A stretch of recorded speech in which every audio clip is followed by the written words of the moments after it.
boyfriend asked to use my car for a job interview. But I checked the GPS and it led to a luxury beach resort where he was with another girl who uploaded Instagram stories calling him best boyfriend ever, while flaunting my car keys.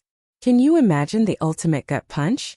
That moment you realize the person you love, the one you've been building a future with, isn't just cheating on you, but they're actively laughing about it with another woman, using your car and your money to finance their little getaway? Because that's exactly what happened to me, and trust me, it's only the beginning of how twisted this story gets. Daryl and I had been dating for 10 months, and honestly, things felt pretty good. Then last Wednesday morning, he showed up at my door around 7, looking all nervous, doing that thing where he runs his hands through his hair when he wants something. He needed to borrow my BMW, he said, for a big job interview at some downtown insurance office. His old Toyota was making weird grinding sounds, and he didn't want to risk it breaking down. The job supposedly paid way more than he was making at Target, and I was just so happy he was finally trying to move up. I handed him the keys without a second thought, genuinely excited for him. Thursday morning he texted, bubbling about how well the interview went. They wanted him back for another round, and could he keep my car one more day? His Toyota was still messed up, and the repair shop couldn't see it until Friday. Sure, I said, and took the bus to work. By Thursday night, he was practically vibrating with excitement. They'd offered him the job, but he had one more meeting. Then Friday he asked to keep my car through the weekend. The insurance place, he claimed, wanted him to go to some team building thing with all the managers at a resort upstate, and they were paying for everything. Weekend work stuff felt a little weird. But hey, maybe that's how fancy insurance companies operated. I said okay, even though internally, I was starting to get a little annoyed about not having my own car. Sunday afternoon, I finally pushed back. I had early client meetings Monday and needed reliable transportation. When I texted Daryl about getting my car back, he responded immediately with even more details. The company, he said, was so impressed with him. They were flying him out to their corporate retreat for final interviews with senior partners. It was some exclusive resort, high-level business. He promised to be back Tuesday evening at the absolute latest. But something about his whole story was just bugging me. Daryl had never talked about applying to insurance places before. He'd been at Target for 2 years, constantly complaining about money, but never actively looking for other jobs that I knew of. And weekend retreats at fancy resorts for job interviews, especially for someone going from retail to an office job? It just screamed fishy. A cold dread started to settle in. I opened the BMW Connected Drive app on my phone and checked the GPS location. My car was currently parked at the Ocean View Grand Resort, about 3 hours north of the city. The location matched what Daryl had described, which should have been reassuring. But instead, that resort name gnawed at me. I'd heard of it recently, but I couldn't place it. Then it hit me like a ton of bricks. Scarlett Morrison, a girl from Daryl's college that I'd seen him exchange Instagram likes with occasionally, had been posting stories from somewhere scenic all weekend. My heart started to pound. I opened Instagram and scrolled back through her posts.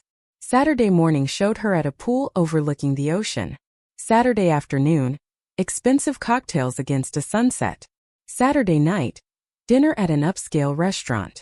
Then Sunday morning, she posted a story that made my stomach absolutely drop. It showed a set of BMW keys sitting on a marble countertop, photographed from above with perfect lighting. The caption read, "Best boyfriend ever surprised me with this getaway." The key fob in the image was unmistakably mine. I'd scratched my initials into the black leather with a penknife years ago when I first got the car, and the small scar was clearly visible in her photo. My entire body went numb. Monday morning, I called in sick. I borrowed my dad's pickup truck and started the 3-hour drive north toward the resort. That drive gave me too much time to process what I just discovered. Daryl wasn't at any job interview. He was on a romantic weekend getaway with Scarlett, using my car and, I was now certain, my money to finance it. The elaborate story about insurance offices and corporate retreats had been pure fiction, designed solely to keep me from asking questions. The resort looked exactly like it did in Scarlett's Instagram posts, fancy as hell, with valet parking and marble everywhere. I found my BMW in the parking lot. Seeing it there, being used for someone else's romantic trip, made everything feel agonizingly real in a way the Instagram photos hadn't. I walked into the lobby and spotted them right away through the big windows looking out at the pool. Daryl had his arm around Scarlett, and she was taking selfies with the ocean behind them. They were laughing, looking so incredibly comfortable together. This definitely wasn't their first time hanging out like this. There was a bar overlooking the pool area, just glass walls separating us. I ordered a drink and sat where I could see their table perfectly. The bartender mentioned that Monday afternoons were always dead, most weekend guests having already left. Only a few people were still around, which meant I could hear everything they were saying. Scarlett was scrolling through her phone, showing Daryl something that made him grin. Then he pulled out his own phone and started showing her what appeared to be text messages. Their voices carried clearly through the quiet space. "My ex is so pathetic and desperate. She'd give me her organs if I asked," Daryl said, holding up his phone so Scarlett could read the screen. "Some people are just born to be used. Watch. I'll text her right now asking for more money, and she'll send it without question." Scarlett leaned closer, then threw her head back, laughing. "You're so bad. Does she really think you love her after all this time?" Daryl shrugged, already typing something on his phone. "She's too stupid to realize I've been using her credit cards to pay for our dates. Hell, I even used her airline miles to book this entire trip. The girl pays for everything and thinks it means we're building a future together." My blood ran cold. I started recording on my phone the second Daryl mentioned using me. My hands were shaking, but I held it steady under the bar. Everything was coming through crystal clear because it was so quiet, and they were sitting so close to the glass. Scarlett was loving every sordid detail, asking more questions about how long he'd been scamming me and what else he'd gotten away with. Daryl was bragging about expensive dinners I'd paid for, weekend trips where he'd forgotten his wallet, even clothes he'd bought with my credit cards. It was all just a sick game to him, seeing how much he could extract from someone who actually trusted him. My phone buzzed. I glanced down. A text from Daryl. He was asking for $500 for some emergency expense at the retreat. Something about unexpected fees and his card being declined. He needed the money transferred right away, or there would be problems with the company. He was literally texting me for money while sitting 20 feet away, calling me pathetic to another woman. I watched him show Scarlett the message before hitting send. Both of them dissolved into laughter at my expense. She made some comment about my gullibility, while he predicted exactly how quickly I'd respond with the funds. "See," he told her. "Like clockwork. She'll have it transferred to my account within the hour. Never asks questions, never suspects anything." I finished my drink, left money on the bar, and walked out. My dad's truck started up fine, and I drove home without saying a word the whole way. 3 hours gave me a lot of time to think about what I just heard. Daryl had no clue I'd been there, or that I knew the truth about his fake job interview. He thought he was so smart that I'd never figure it out. Tuesday morning, Daryl texted, saying he was coming home. He'd gotten the job and wanted to celebrate with me that night. I texted back, playing along, all excited, telling him how proud I was and how much I'd missed him during his business trip.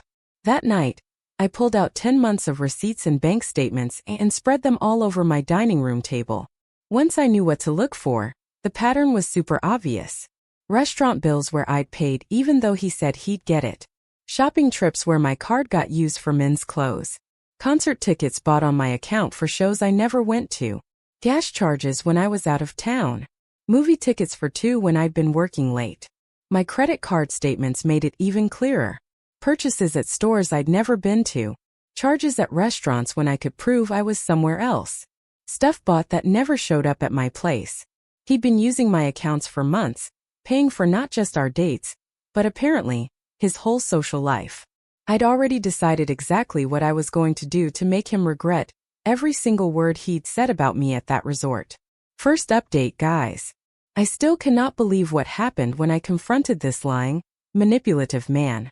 First off, thank you to everyone who commented on my last post telling me to record everything. That advice literally saved my ass, and you'll see why in a minute. So when Daryl came over, all excited about his fake job. I had everything ready.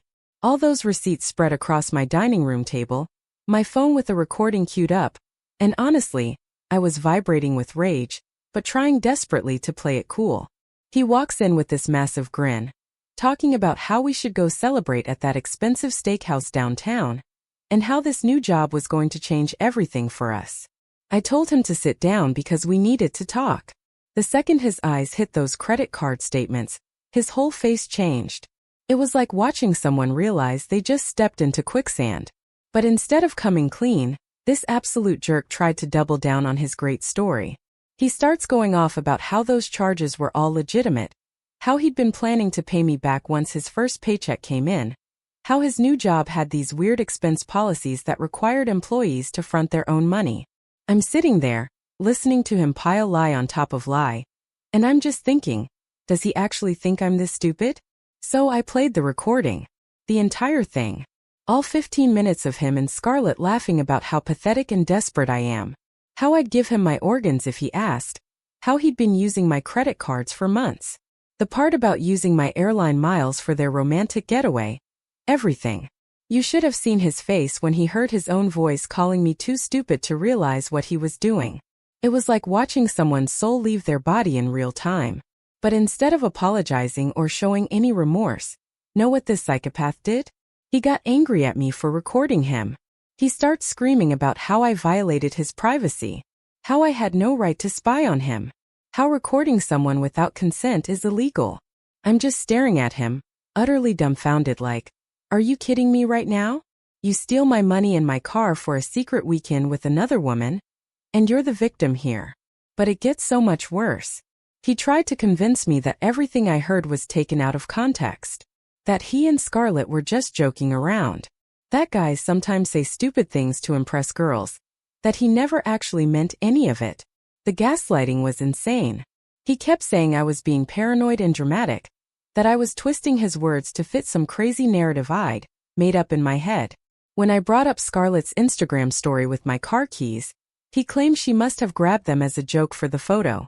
When I asked about all the charges on my credit cards for places I'd never been, he said those were work expenses he'd forgotten to mention. For every single piece of evidence I had, he had some stupid, desperate explanation ready. The conversation went on for almost 3 agonizing hours. 3 hours of him trying to convince me that black was white, and up was down. He kept switching between being defensive and trying to be sweet, telling me how much he loved me and how hurt he was that I didn't trust him.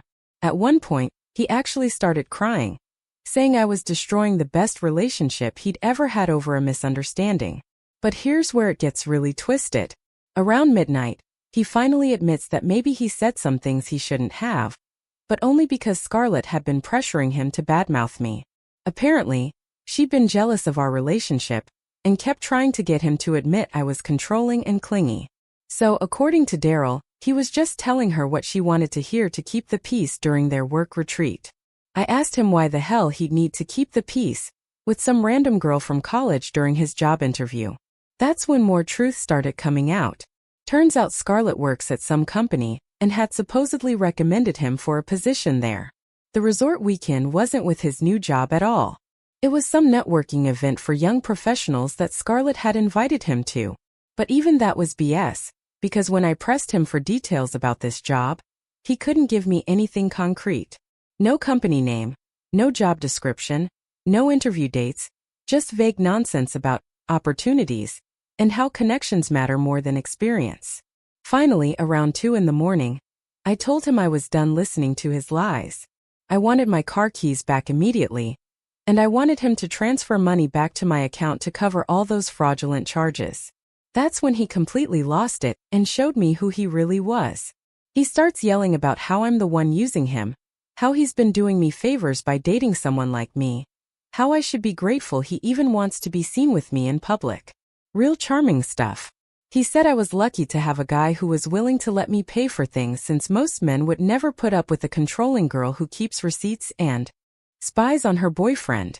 The verbal abuse went on for another hour. Every insecurity I'd ever shared with him, every vulnerable moment from our 10 months together, he weaponized all of it. Called me clingy, desperate, pathetic. Said I was so afraid of being alone that I'd pay any amount to keep a man around. He said the only reason he stayed with me as long as he did was because I made his life easier and more comfortable. But the thing that really got to me was when he said I'd never find anyone else who would put up with me, that I was damaged goods and should stop pretending I deserved better treatment, that normal women don't keep spreadsheets of their boyfriends' spending or follow them around with GPS apps. By 4 in the morning, I was completely drained, but also crystal clear about what needed to happen. I told him he had until Friday to pay me back every penny he'd stolen, or I'd be taking legal action. He laughed, a cruel, mocking laugh, and said good luck proving anything since he could claim all those purchases were gifts or expenses I'd agreed to cover.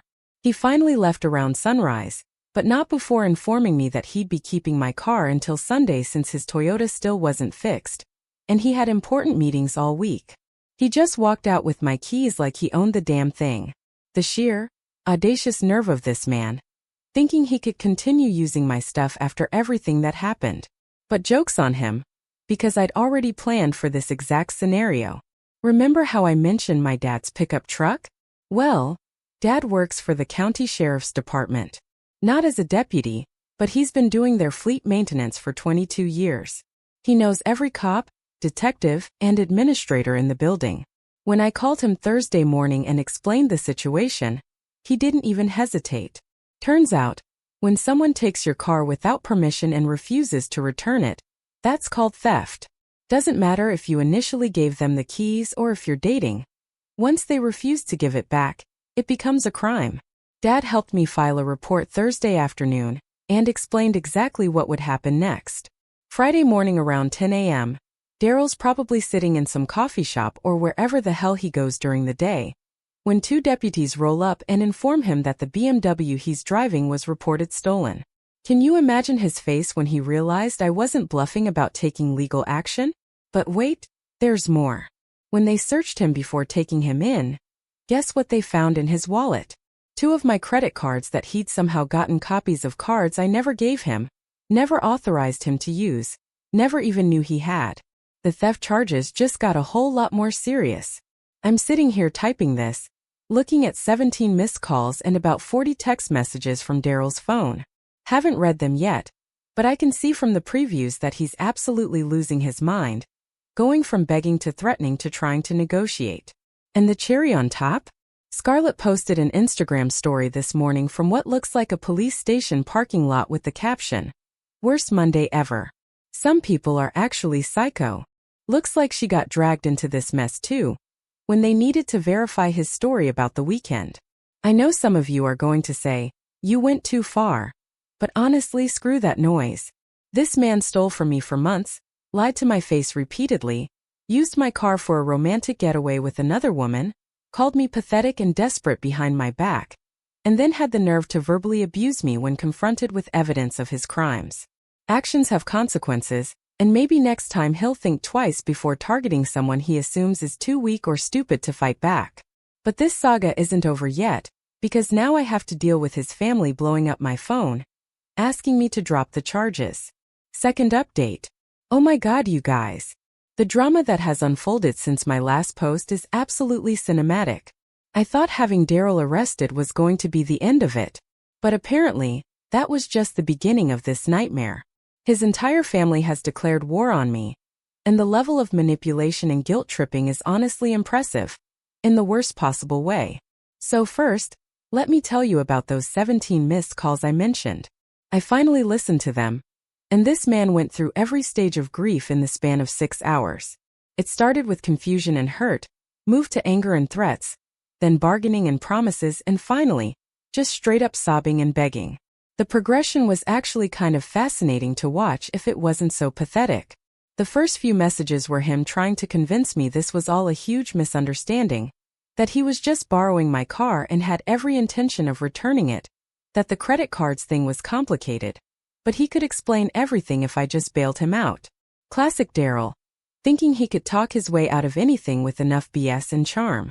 By message number 8, he was getting nasty, telling me I was being vindictive and cruel, that I was destroying his life over petty relationship drama, that I was too immature to handle adult problems, and was running to daddy to solve my problems for me. Real rich coming from someone who literally stole my money to impress another woman. But okay, Daryl. The last few messages were just pure desperation crying, saying he loved me more than anything, that Scarlett meant nothing to him, and he was just trying to network for his career, that he'd never forgive himself if I didn't give him another chance. The manipulation was so obvious, but a tiny part of me felt bad listening to someone I'd cared about completely fall apart. But then his mother, Connie, called me. I'd met her maybe 3 times in 10 months, and she'd always been polite but distant.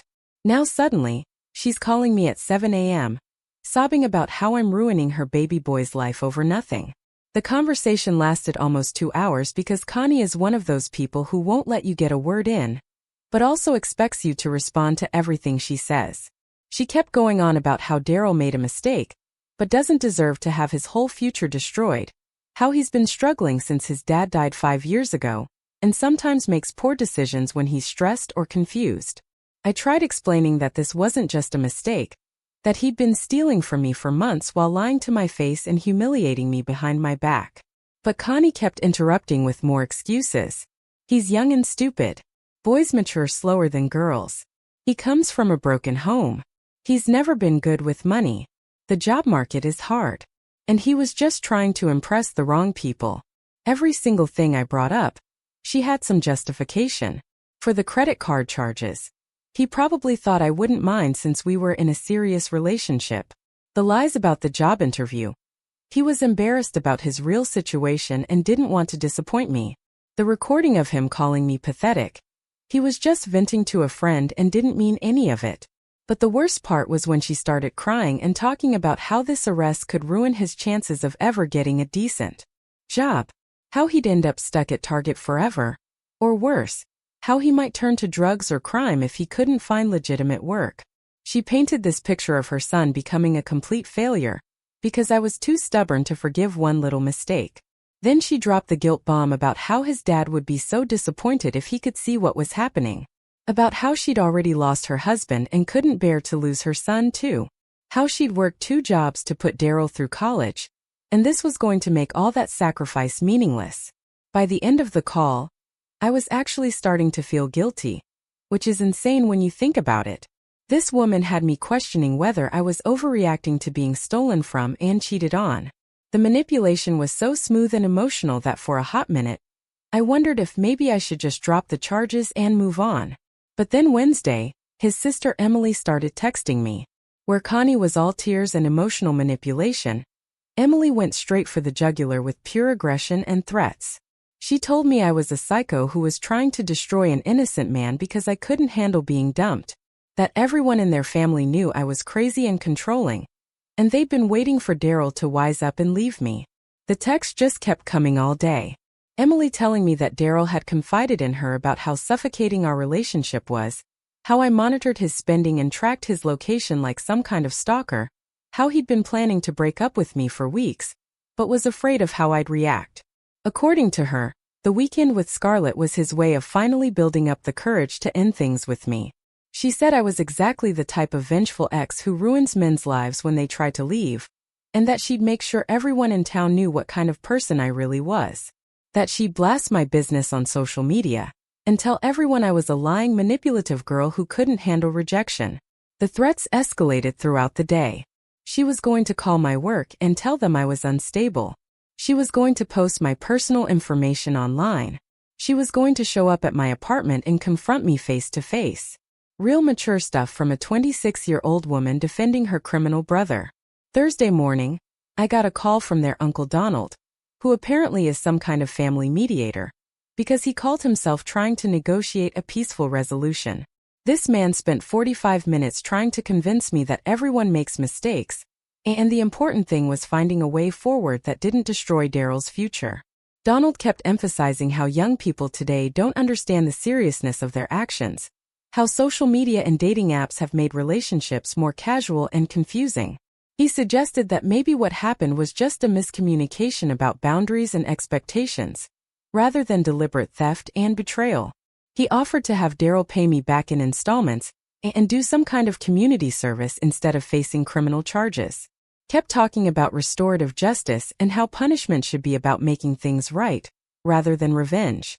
The whole conversation felt like he was trying to negotiate a business deal, rather than addressing the fact that his nephew is a lying thief. But here's where things got really twisted. During our conversation, Donald let slip that this isn't the first time they've had to clean up Daryl's messes. Apparently, when he was in college, he got caught using his roommate's credit card for pizza and video games, but the family convinced the guy not to press charges. And 2 years ago, he borrowed money from his grandmother for rent and never paid it back. But she wrote it off because family is family. So this pattern of taking advantage of people who trust him isn't new. His family has been enabling this behavior for years by making excuses and cleaning up his messes instead of letting him face consequences. And now they're trying to do the same thing with me. The most infuriating part is how they keep framing this as me being the unreasonable one. Like I'm some heartless girl who's destroying a good man over a simple misunderstanding. They've completely flipped the script to make Daryl the victim, and me the villain in this story. Friday afternoon, Connie called me again. This time with a different approach. She wanted to know if there was anything she could do to make this right. Any way to compensate me for the money without involving the police. She offered to pay me back herself if I would just drop the charges against her son. We talked for over an hour about what that would look like. She wanted to set up a payment plan where she'd give me $500 a month until everything was covered. She also offered to make Daryl write me a formal apology and promised never to contact me again. She thought she was being generous and reasonable. But when I told her the total amount he'd stolen was over $4,000, her tune changed completely. Suddenly, she was asking for receipts and proof, questioning whether all those charges were really unauthorized. She wanted to know if maybe some of that money was spent on things for both of us, or if I was inflating the numbers to make Daryl look worse. The conversation turned nasty when I refused to negotiate. She started accusing me of being motivated by spite rather than justice, of wanting to see her son suffer just because he hurt my feelings. She said I was being selfish by not considering how this would affect their whole family, not just Daryl.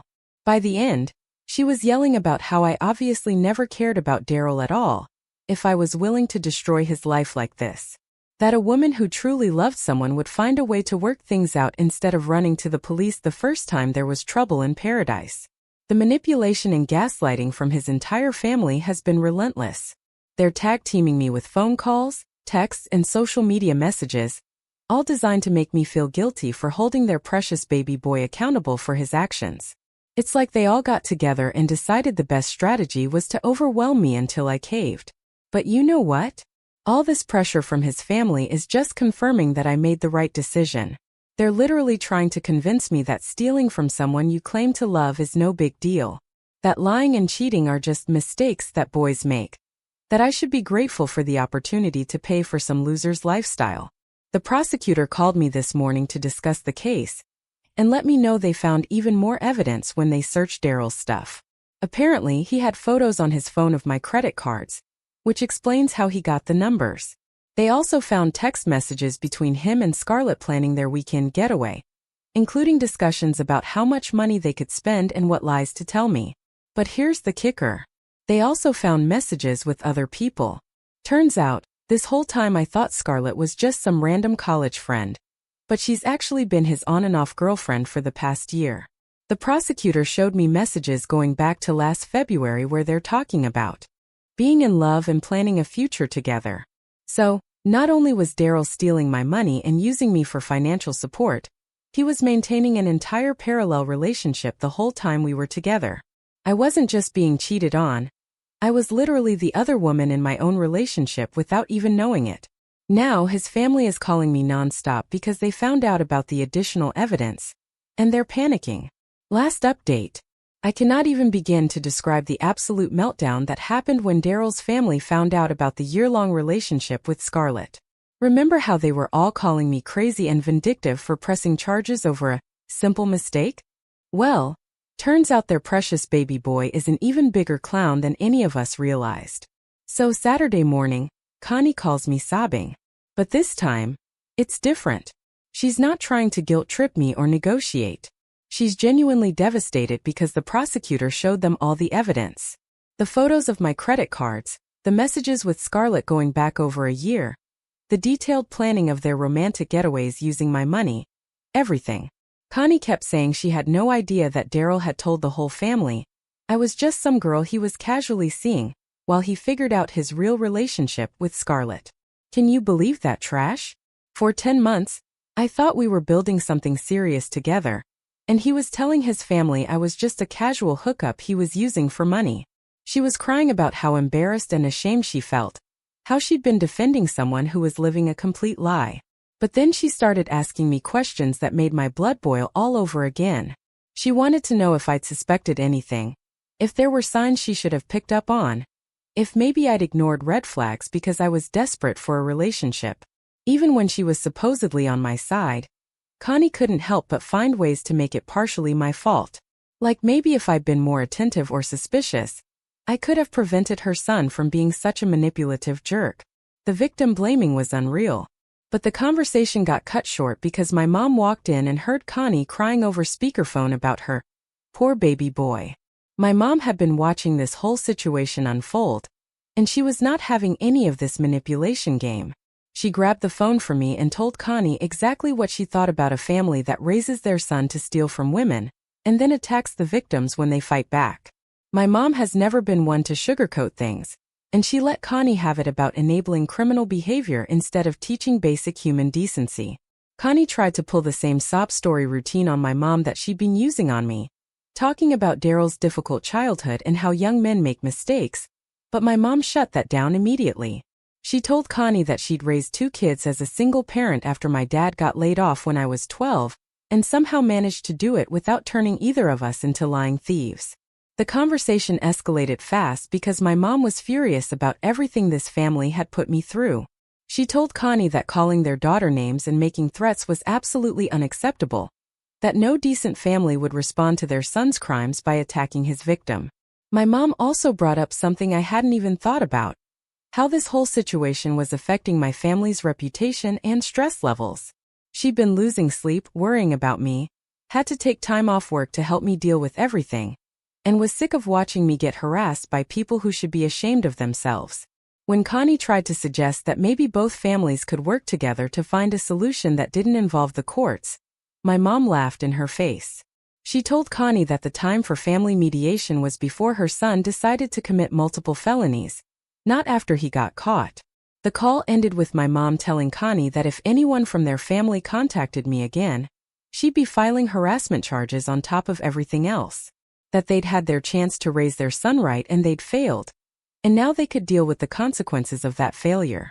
After she hung up, my mom sat me down for our own long conversation about everything that had happened.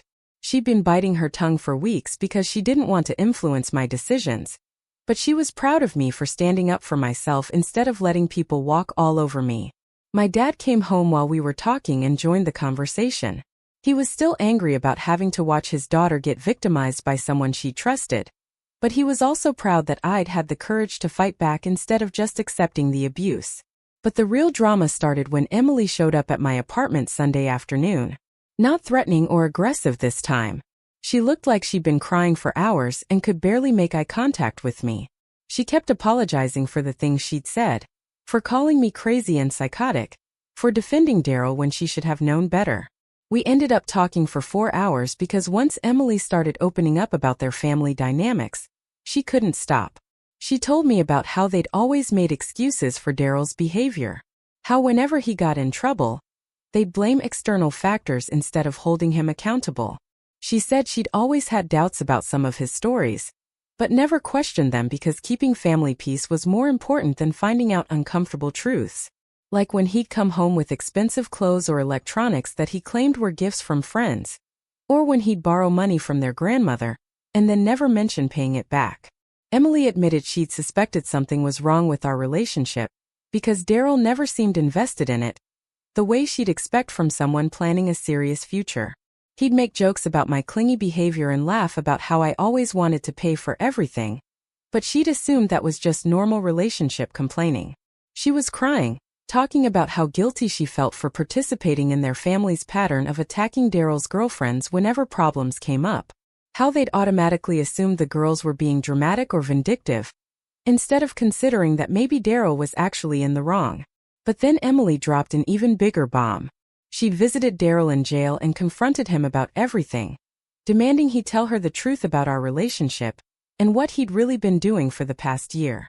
She said Daryl showed no remorse whatsoever when talking to family. He was angry about getting caught, frustrated that his plans with Scarlett were ruined, and resentful that I'd had the nerve to fight back instead of just accepting the breakup quietly.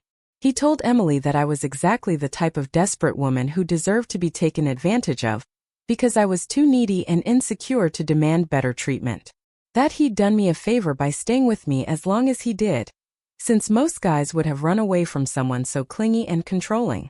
The thing that hurt most was learning how he described intimate moments we'd shared to his family. Private conversations where I'd opened up about my fears and insecurities. He'd turned into evidence of my mental unstable. ButI. Times when I'd been vulnerable and honest with him, he'd used to convince his family that I was the problem in our relationship. He'd painted me as this obsessive, possessive girlfriend who monitored his every move and demanded constant attention. According to his version of events, the credit card usage was me forcing him to let me pay for things so I could hold it over his head later. The car borrowing was me being controlling about his transportation options. Hearing how he twisted our entire relationship into this narrative, where I was the abusive one and he was the victim, was absolutely devastating. But it also made me realize how calculated everything had been from the beginning. He'd been building this version of events for months, probably planning to use it as justification when he finally decided to leave me for Scarlett. Monday morning, the prosecutor called with an update on the case. They'd offered Daryl a plea deal that would involve him paying back everything he stole, plus penalties, doing community service, and staying away from me completely. But he'd rejected it because he still insisted he hadn't done anything criminal. His lawyer was apparently trying to argue that everything was consensual because we were in a relationship, that I'd given him permission to use my accounts and never explicitly revoked that permission. They wanted to frame the whole thing as a civil matter between ex-partners, rather than criminal theft. The prosecutor said cases like this were tricky because proving intent to steal in romantic relationships could be challenging. But the recording I'd made at the resort was crucial evidence because it showed Daryl's true mindset and intentions. His own words about using me and targeting my vulnerabilities would be nearly impossible for his lawyer to explain away. Then Donald called me one final time, but his whole approach had completely changed. No more talk about family mediation or restorative justice. He was genuinely desperate and wanted to know what it would take for me to accept a settlement and drop the criminal charges. He offered to pay back double what Daryl had stolen, plus cover any therapy costs or other expenses related to what their family had put me through.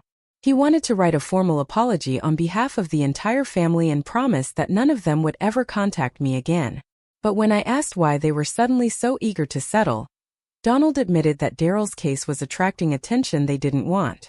Apparently, some of the details had gotten out, and people in their social circle were starting to ask uncomfortable questions about their family.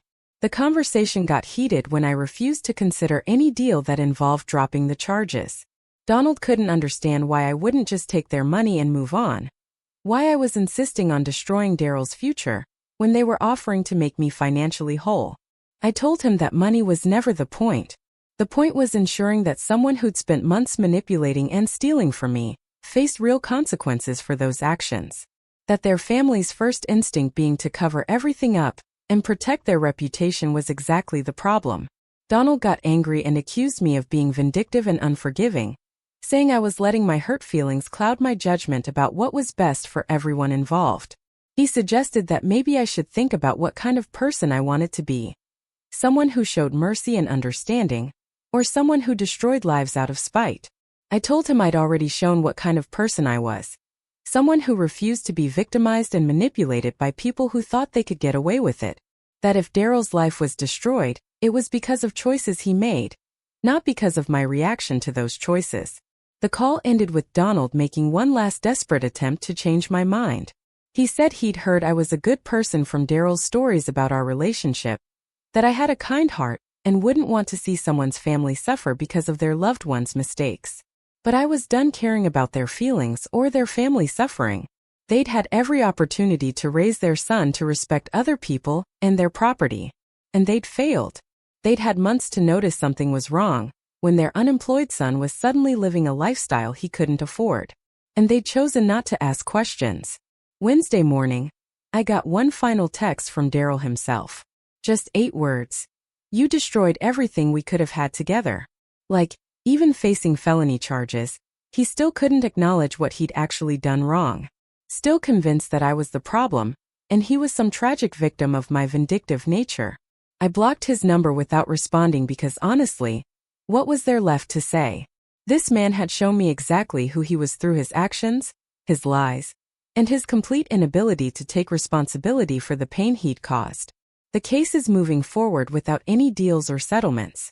Daryl will face trial for theft, fraud, and whatever other charges the prosecutor decides to file.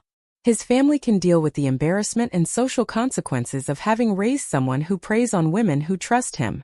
Watching him realize that I wasn't the desperate pushover he thought I was, that I had enough self-respect to hold him accountable for his actions regardless of how much it hurt. That was the moment his fantasy world completely collapsed. And honestly, it felt amazing. This whole experience changed me profoundly. What would you have done in my shoes? Have you ever had someone you trusted betray you like this? Let me know in the comments below. I'd really love to hear your thoughts.